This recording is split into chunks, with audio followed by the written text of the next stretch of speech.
It's not Johnny Five. It's not Wally. It's Baxter.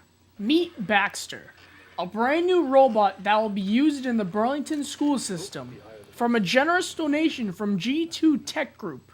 So we were actually approached by a resident in town, Mr. Grant, who works for G2 technology companies in Boston.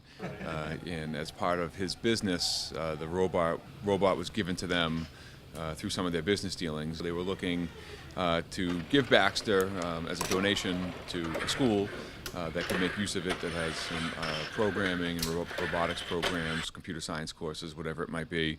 And so obviously he lives in town, he has a son in the system, so he thought of Burlington first.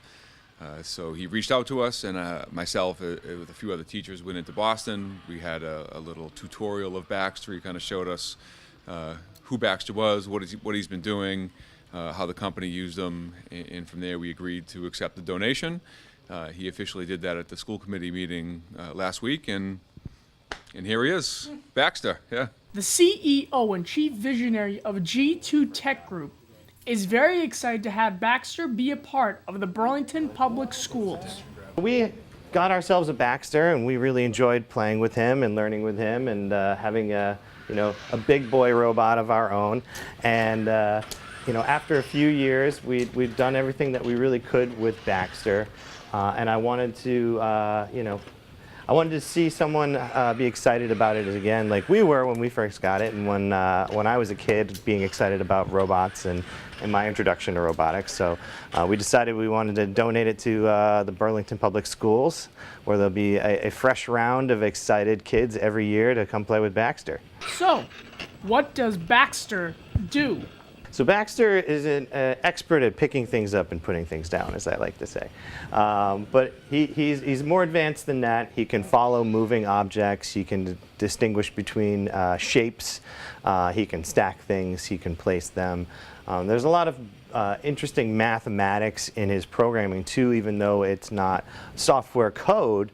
But there's the different arcs of movement and the different approach angles. So it's a very 3D world of Baxter programming for kids to explore and learn. Baxter the robot isn't that hard to operate. All you need to do is touch and click.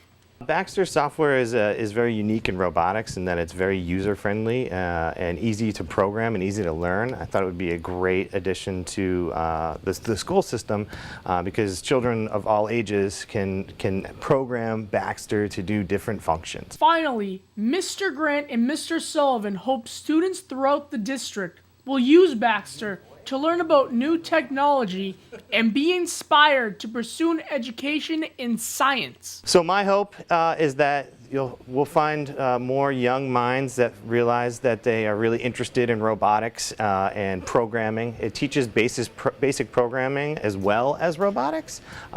So being a techie and a geek and a technologist, that stuff's really exciting for me even at a very young age.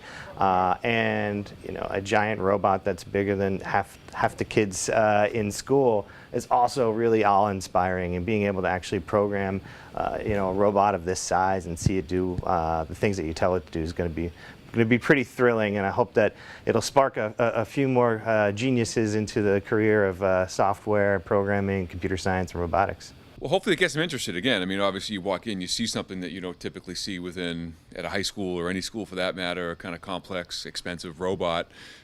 So you don't typically see something like this around a high school. So we're fortunate to Mr. Grant that he thought of us and donated it. So hopefully it just piques your interest. So if you happen to get this down at the Memorial School and a couple 4th and 5th graders see it, they start asking a lot of questions, and all of a sudden it becomes something that they're interested in.